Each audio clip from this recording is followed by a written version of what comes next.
Ladies and gentlemen, the winners, the producers for Best Picture Argo, we have Grant Heslov, Ben Affleck, and George Clooney. Thank you. And we really are on a time constraint, so you're all going to be angry with me. But it's going to be like 5 questions. I'm going to start with 175 and then go to 261. Bingo. Auction. Going once. Let's get Scott a microphone, please. Let's get a mic to 192, please. 175. Getting No, upset. not 192. 320, please. We're giving him another chance. Sold. Ben, obviously you put a lot of work into the film as you were making it, but then after it's taken on this life of its own in your story, it's been so tied to your personal journey. Did you think that was something that was going to come out of making this film, this sort of redemptive comeback story that's been part of the narrative here? Grant, you take that question.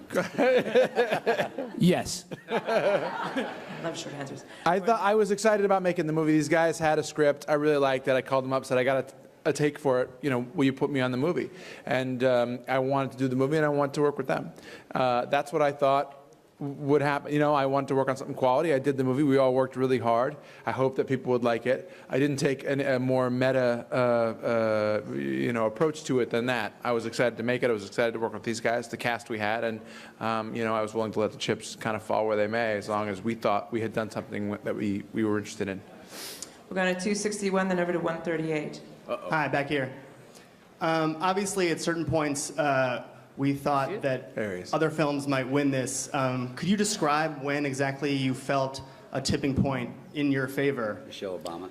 Tonight. When they gave us the trophies, I was confident that we would win. Up until that, yeah, I know. I did second guess. Is this a prank? You did look at the envelope. Yeah. Even when I was giving the speech, I didn't feel as though we'd won. So.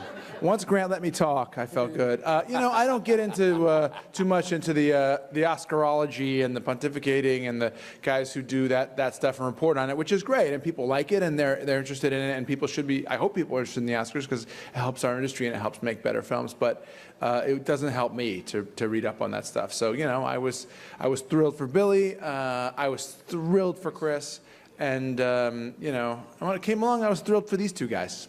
And Ang Lee. We're going to 138 and then number 4. Hello, I'm over here. I'm Donna Arist from the Foreign Service Journal, the American Foreign Service Association in Washington. Your movie and also the comments you've made on all of the award ceremonies has really raised the image and the profile of the Foreign Service, something that we don't get very often, we don't get much play. But I would like to invite you, all 3 of you, to the plaque ceremony that we have in the Department of State on May 3rd, where we honor fallen Foreign Service officers. This year... I'm sorry, I'm going to have to interrupt, but do you have a question? Yes. Can you come? We'll be honored. That's a really personal question. Volume or just... I'm able to, yes. There's a line. I went too far. Here's a line. I don't know that we can come, but we do have, all of us, a tremendous respect for what the Foreign Service sacrifices and goes through, and that we, I think, gained further appreciation for that as we shot the movie, visited the State Department. I know Secretary Clinton a little bit and Secretary Kerry a little bit better, and so we were able to shoot in the. I'm not sure that that's why, but from my sort of distant acquaintanceship with both of those secretaries, I've really picked up an appreciation for what the State Department does, what our Foreign Service does, what they sacrifice. Grant and I will be in Berlin shooting, so we won't make it, but maybe Ben might be in town. Thanks, George. We're going to come down here to 4 and then to 152. Right over here. Tanya Hart, how are you? Congratulations. Hi. How cool was it to have the First Lady announce that you had just won an Oscar? I was sort of hallucinating when that was happening, and in the course of a hallucination, it doesn't, you know what I mean?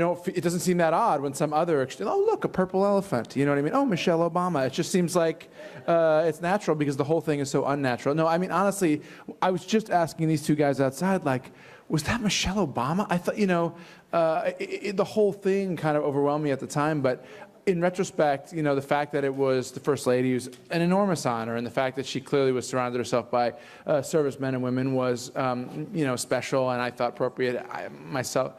anyway, it was very cool. It was really cool. And I'm a big fan of the Bangs, so. We're going to 152, and then don't shoot the messenger. We got one more after that with 66. So 152. Congratulations, gentlemen. Charlie Reeves right over here to your right. Ben, throughout the award season, you've been very humble about what we feel, Yeah, forget that. No more humility. No more. No, Karen, there's too many journalists. No, but being left off the Best Director docket, and through that, how has that changed with all of the recognition that you've received, and where are you with that now? I wasn't aware that you were left off. You were left off? Yeah, I didn't get nominated as a director. I didn't know that. Grant, you didn't either. I was nominated as an actor. Is that right? Not in the movie. No shit. No. That's a crime, folks. I honestly, you know what? How I feel about that. Naturally, I was disappointed, and a lot of people said, "Oh, this is something that's going to happen." But when I look at the directors who were, people who weren't nominated as well, I look at Paul Thomas Anderson or Catherine Bigelow, who's just amazing. Tom Hooper and Quentin Tarantino, who you have spoken to or you will speak to. These are all directors who I admire enormously. So it was just a very tough year. You were in good company not to be nominated. Exactly. The five on the bench. I'm practically glad you weren't nominated. It was.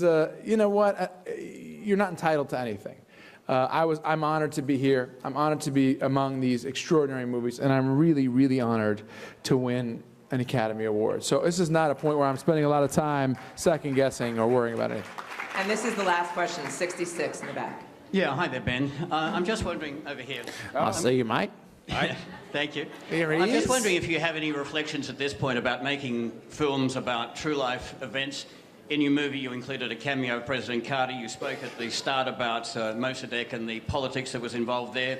Yet the film drew a little bit of flack for some of its treatments of New Zealanders and blending characters and the run down the runway at the end. Do you have any thoughts about how to approach these things now? Sure. Well, let me just start by saying I love New Zealand and I love New Zealanders. Tempted to end there, as a matter of fact, but we did very well in Australia and New Zealand. I think that it's tricky. You walk a fine line. You're doing a historical movie, naturally you have to make some creative choices about how you're going to condense this into a 3-act structure. It's not an easy thing to do. You try to honor the truth, of the essence, the sort of basic truth of the story that you're telling. I'm really proud of the movie. I'm proud of the people that worked on the movie. The story that we're telling is true, and that we told is true. And it's not an easy thing, but it's, I think, constructed as well as it could possibly be, and it's a complete credit to Chris Terrio rather than me. Congratulations, gentlemen, and Thank you, guys. see you. That way or this way?